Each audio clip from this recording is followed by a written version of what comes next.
Oi gente, sejam bem-vindos de volta ao meu canal. Hoje a gente vai fazer uma coisa diferente, quer dizer, não só hoje, mas durante todo o carnaval. Vai ser um vlog diferente. Eu vou visitar minha irmã lá no norte de Minas e aí eu vou abandonar minhas leituras atuais e pegar uma outra. Então, olha só, eu tô lendo, né, fevereiro, eu falhei e não falhei, digamos assim.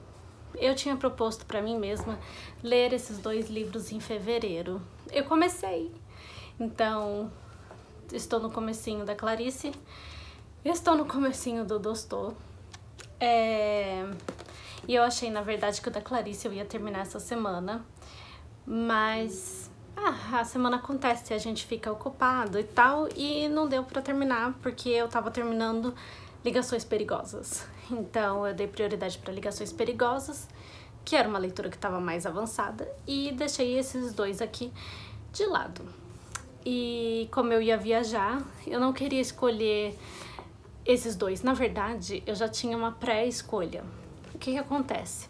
Faz um tempo que a minha irmã tá lá no norte de Minas, e lá o clima é basicamente esse.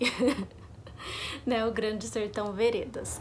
E a primeira vez que eu fui lá visitar, eu fiquei assim, gente, eu tenho muito que ler esse livro, porque eu olhava a vegetação, olhava tudo e ficava assim, nossa, que legal, né? Eu quero muito, me sinto muito inspirada para pegar e ler, nossa, que ambiente e tudo mais, né? Na segunda vez, inclusive se você quiser ler sobre a segunda vez, eu vou deixar o link aqui embaixo. É a minha newsletter que tá meio abandonada, porque o meu teclado quebrou, o meu teclado do computador, e aí eu uso um outro, só que meu computador também é muito lerdo, e aí, enfim, não estou muito animada para escrever digitando, né? Enfim, então a minha newsletter tá abandonada faz uns meses, mas eu escrevi lá sobre a minha viagem de carro de Recife até Unai. E, enfim, vejam lá, porque tá muito legal, é um relato bem divertido. Então é assim, é uma road trip pelo sertão, leiam lá, tá, o link tá aqui embaixo. Eu vou colocar o link dos 3 dias de viagem pra vocês. Enfim, aí na segunda vez eu levei, esse livro tava comigo, mas eu acabei não lendo nada. Eu nem lembro o que eu tava lendo naquela parte da viagem. Gente, eu não lembro mesmo. Eu li Agatha Christie nas férias, eu tinha lido as Crianças da Rua Arbat. As crianças... Cadê esse livro? Os Filhos da Rua Arbat, eu tinha lido. E enfim, daí eu não lembro o que eu tava lendo em Unai, mas não foi esse livro aqui, não foi daquela vez, mas dessa vez vai, porque é o único livro que eu estou levando para mim mesma nessa viagem. Então vai ser aí o desafio, a gente vai pegar, e até agora eu li total de 1 página, mas vai rolar mais páginas. Terminar não é a minha prioridade, né? Eu quero ler, eu quero curtir o momento lá, lendo esse livro, nesse ambiente, pegar inspiração, e é isso. Bom, o caminhão deu uma passada aqui, eu acho que ele já foi embora. Pra minha irmã, estou levando essa edição das Ligações Perigosas ou Relações Perigosas. Eu li agora nesse mês de fevereiro. Vamos conversar mais sobre essa leitura incrível, maravilhosa. E aí eu assinei o Clube de Literatura Clássica para pegar um livro do Dostoiévski que estava numa edição linda, e eu estava muito curiosa para saber como que é a tradução do Casal Guerra. E aí eu pensei assim, por que não fazer a assinatura anual e aproveitar e comprar algumas coisas nas lojinhas deles, né? Então resolvi fazer a assinatura anual, né, dar uma... como se fala, um investimento nessa experiência, ver o que rola, se vale a pena ou não, e aí qualquer coisa lá pro final eu falo assim, não, vamos renovar, né? E aí eu comprei era uma promoção de 4 livros da literatura francesa, e eu tava muito interessada nos livros do Balzac no livro da George Sand, que é A Pequena Fadette. Especialmente porque A Pequena Fadette era edição bilíngue e tal, então eu estava muito interessada. É claro que eu podia ter procurado num sebo, sim. É claro que eu podia ter lido A Pequena Fadette lá no Projeto Gutenberg ou em qualquer outro lugar. Mas eu quis ter essa experiência e é isso. E aí, Ligações Perigosas estava lá junto desses livros. Na verdade, não foram 4 livros, né? Porque tiveram os 2 do Balzac, a George Sand, teve um do Rimbaud e aí teve esse. Então foram 5 livros e eles saíram assim muito baratos. E eram uns box completos, tipo, que os assinantes antigos receberam. Antes, quando eu comprei pelo preço, eu achei que ia vir só o livro. Mas não, vieram todos os livros extras. Então, isso foi muito legal. Essa edição aqui tá boa também. A tradução tá boa também. Comparado com o original, tá muito boa também. Só achei mais truncada do que a tradução do Drummond, né? Mas assim, Carlos Drummond de Andrade, né? Carlos Drummond de Andrade. Então, essa tradução tá fiel, mas ela é truncadinha, assim, ela não é deslizante, que nem o trabalho do Carlos Drummond de Andrade. E aí eu vou levar pra ela, então eu vou manter a minha edição da tiazinha. E aí, essa aqui, bonitona, vai pra Lavínia, e aí ela vai ter que ler esse livro. E também vou levar pra Lavínia esse livro aqui, A Rainha da Neve, que fui eu que recontei essa história. Momento marketing pessoal aqui, mas essa história é do Hans Christian Andersen, e aí eu fui e recontei essa história na versão para crianças, né? A original tem umas 40 e poucas páginas, e aí essa aqui foi reduzida para 7 e com umas ilustrações maravilhosas do Kenji.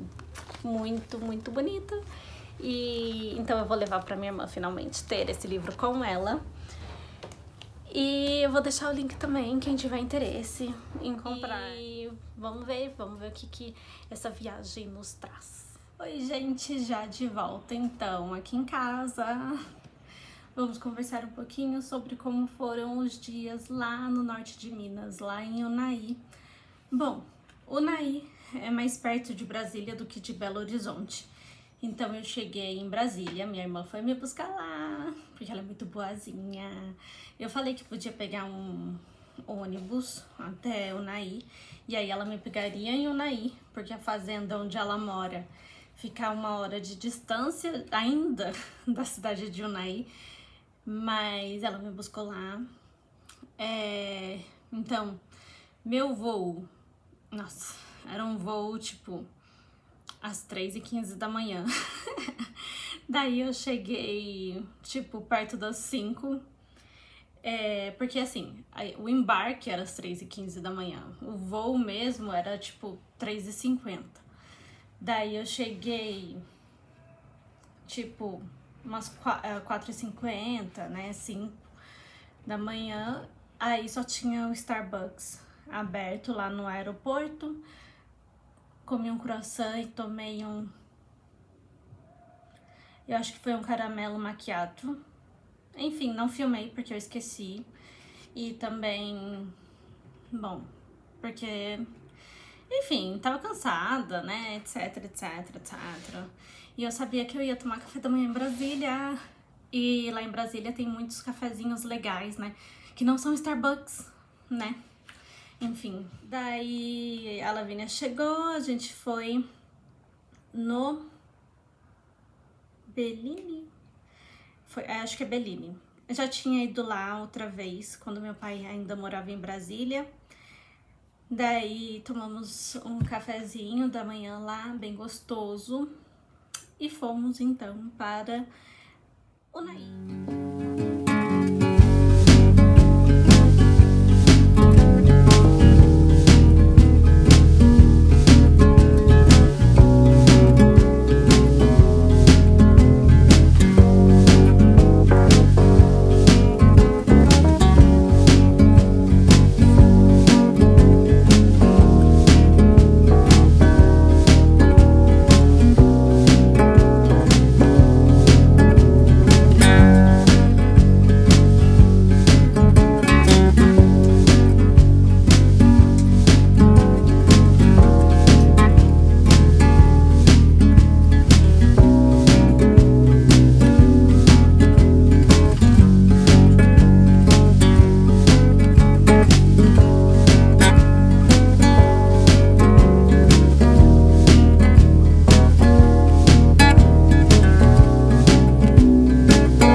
almoçou, porque já era a hora do almoço, né? Foram 3 horas de estrada, daí almoçamos. Fomos num mercado com coisas de fazenda, comprar ração pros porquinhos. E acho que a Lavínia comprou mais alguma coisa, mas eu esqueci o que ela comprou. No primeiro dia, que foi sábado, que foi o mesmo dia que eu cheguei, não fizemos nada. Assim, a minha intenção principal dessa viagem inteira é visitar minha irmã, descansar e visitar minha irmã, porque eu estava com saudades. Então, eu não estava desesperada para fazer absolutamente nada. E a minha irmã está morando no meio do nada. Então eu queria muito curtir o silêncio, a natureza e ficar bem tranquila. Então também não estava desesperada para filmar absolutamente nada, apesar de que eu já estava com a ideia de fazer esse vlog de leitura, que é ler O Grande Sertão Veredas numa região similar à do Grande Sertão Veredas. E aí a gente vai chegar lá a essa parte da leitura. No primeiro dia eu não li nada também do Grande Sertão. Lá no segundo dia de viagem, no domingo de carnaval, a gente foi ver a Cachoeira da Jiboia. Nossa, uma delícia. Essa época do ano ali, no norte de Minas, né, no Cerrado, é uma delícia. A gente já tinha ido na época de mais ou menos agosto. Também tava ok, assim. E foi a primeira vez que eu fui, foi nessa época de agosto. Daí, na segunda vez que eu fui pra Unai, foi em dezembro. E aí, foi uma época que tinha, tipo, muita mosca. Nossa, a noite enchia de sapo, né? Porque, né, as mosquinhas estavam lá e tal.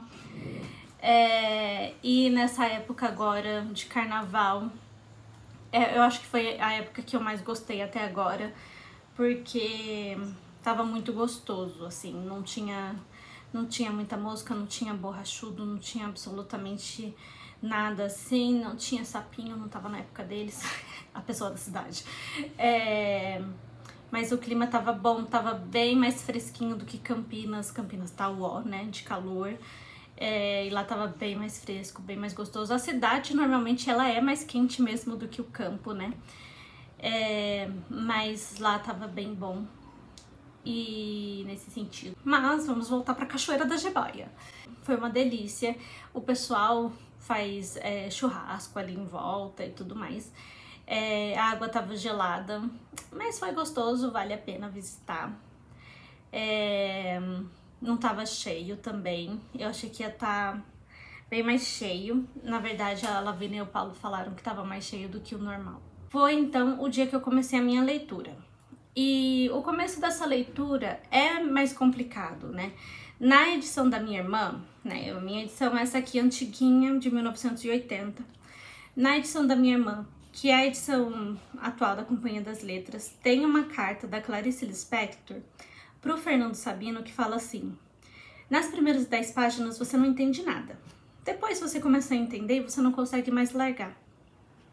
E é verdade. Eu acredito, né? Uma dica que eu dou é você ler em voz alta. E também é que, assim, é um discurso da mesma forma do Ópera de Fantasmas, que eu li no começo do ano, é um discurso oral. Então é o Riobaldo contando para alguém o que se passou, né? Como foi a vida dele e tudo mais. E é com o sotaque daquela região. E naquela região, eles falam muito rápido. Eles falam muito rápido, é muito cortadinho. Então, assim, pensa naquele seu amigo que fala rápido. E aí você colocou, sem querer, esse amigo na velocidade 2 do áudio do WhatsApp. É isso. Basicamente, é isso. Então, você vai se acostumando com a forma como ele fala. no começo você vai ficar, né, mais perdidinho e tudo mais. E uma das minhas intenções com esse vlog, e é claro, né, é assim, eu ainda estou me acostumando a filmar as coisas, né, muitas coisas que vocês vão ver aqui ou já estão vendo, foram filmadas dentro do carro da minha irmã, carro de fazendeiro, gente, então assim, né, tem assim umas lamas ali no vidro e tal, né, filmagem raiz, tá? Filmei com meu celular, todas essas coisas, tá? Não é nada profissional e não tem a intenção de ser profissional e nem nada. Qual que é a minha intenção? É que o leitor comum, né, ou aquele brasileiro que não, o brasileiro que não mora naquela região, o brasileiro que mora talvez só na cidade, não tem oportunidade de pegar e sair, ir pro Cerrado, norte de Minas, ou qualquer região do Cerrado, que, né, é parecido, né, mesma vegetação, não tem oportunidade de ter aquela vivência, consiga imaginar direitinho o que o Riobaldo tá falando aqui. Porque nesse livro ele vai falar muito da natureza, então ele vai mencionar os buritis, e a minha irmã falou assim, onde tem buriti, tem água, e ele vai mencionar muito, vai ter muito essa relação. Ah, porque lá no Buritizal, e aí os meninos foram lá nadar, e alguns ficaram de prontidão, e aí você sabe, então, onde tem buriti tem água. O que é o buriti? Aí são umas palmeiras, né, parecem umas palmeiras, vai ter foto.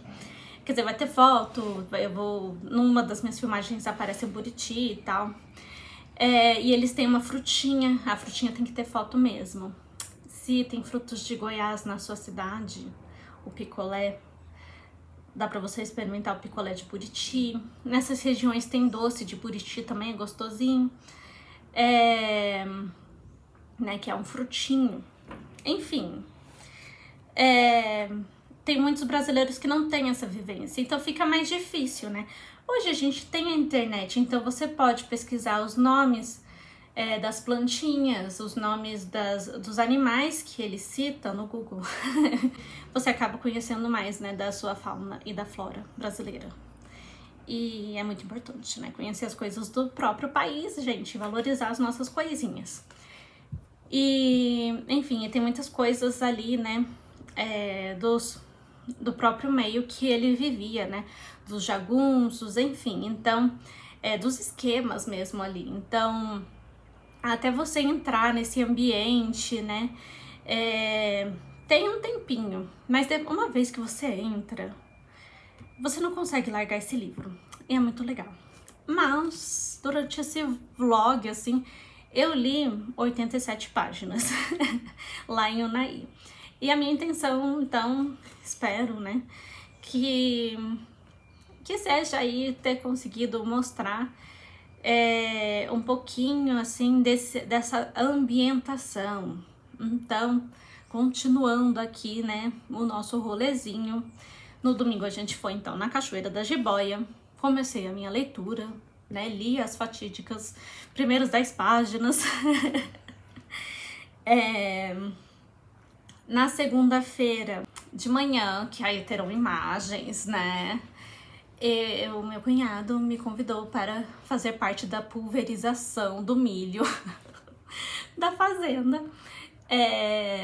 Então, assim, eles tinham plantado soja, aí eles colheram a soja no começo do mês de fevereiro.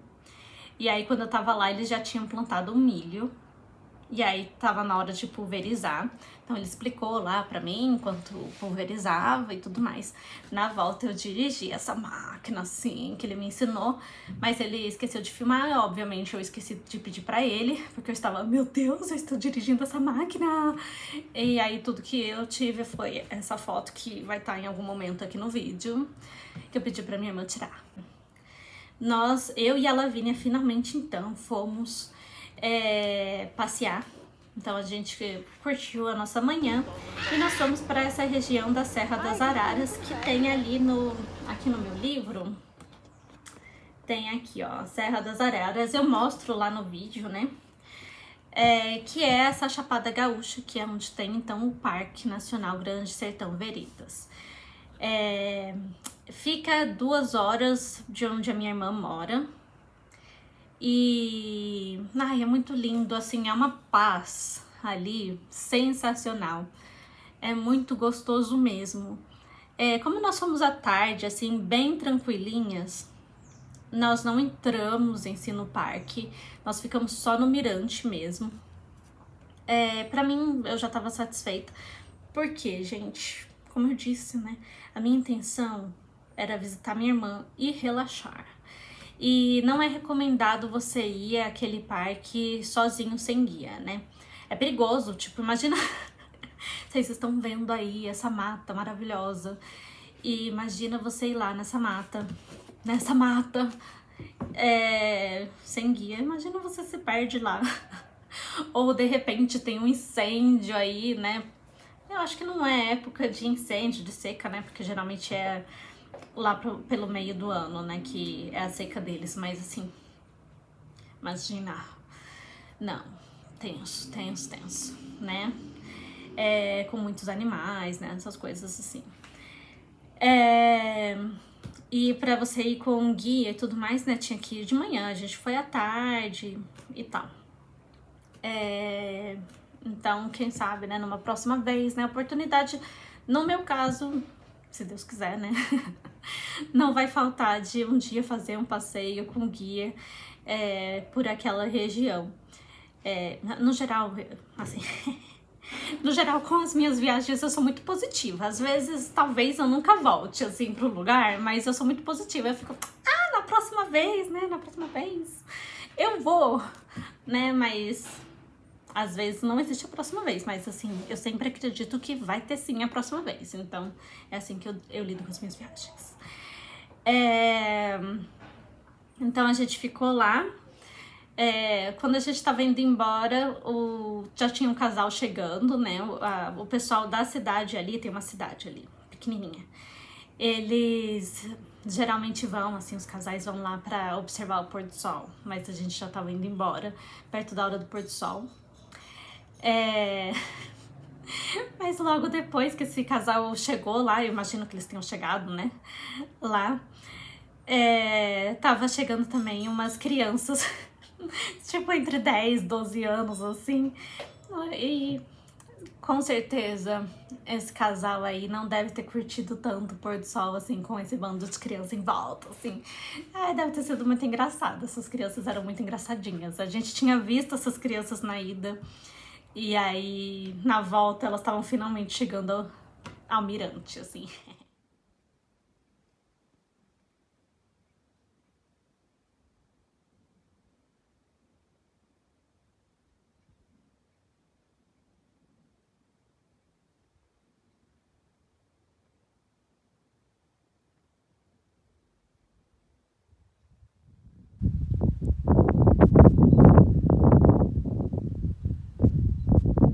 Bom, na terça-feira foi o dia da aventura. De manhã a gente foi pra parte de trás da fazenda. Atrás do chiqueiro tem uma parte que é tipo uma mata mesmo, né? Preservada ali da fazenda. E a gente gosta de passear ali. Sempre que a gente vai, a gente passeia, eu passo pra minha irmã e tal, eu gosto, tem umas florzinhas bem bonitas, vou estar passando algumas delas pra vocês.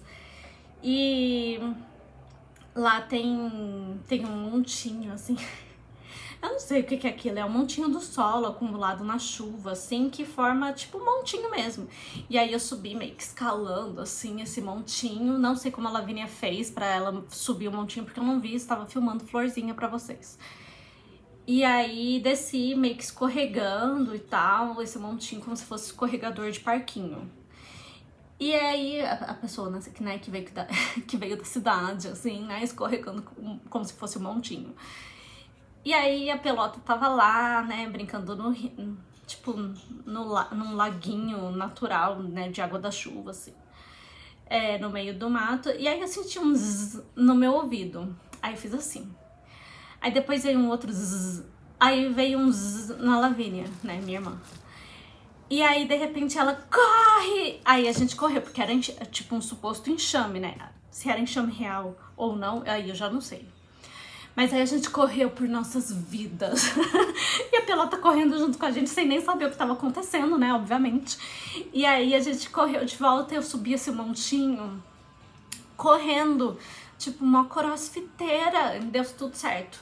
Então, assim, aquele montinho que eu subi meio que escalando e depois escorregando como se fosse escorregador de parquinho, subi correndo.